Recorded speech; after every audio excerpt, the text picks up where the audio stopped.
Bonjour à toutes et à tous. Je voulais vous dire un mot aujourd'hui pour cette vidéo du mois sur les inondations en Espagne et sur la façon dont le débat public s'est organisé à ce sujet-là. Et de ce point de vue-là, c'est une forme de coup de gueule aujourd'hui que je pousse.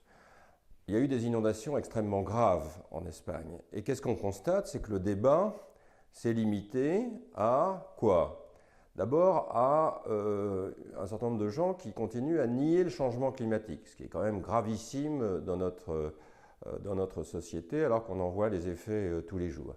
Une deuxième caractéristique, c'est que le débat a parfois pris la forme de est-ce qu'il faut changer de système, est-ce qu'il faut sortir du capitalisme? Alors pourquoi pas?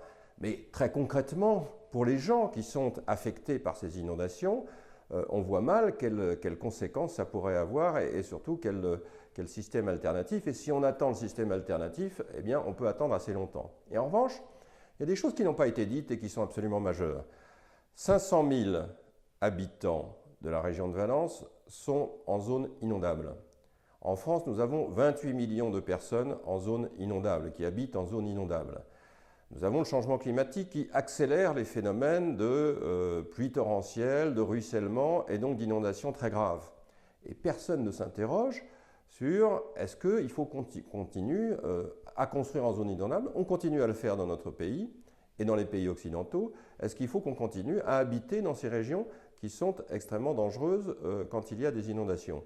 C'est évidemment une question essentielle et il faut la poser explicitement dans le débat public. Ça ne fait pas plaisir parce que c'est vrai que ça entraîne des restrictions d'urbanisme, ça entraîne la nécessité d'aller plus loin dans le zéro artificialisation net, sujet sur lequel d'ailleurs la Fabrique écologique va publier une note.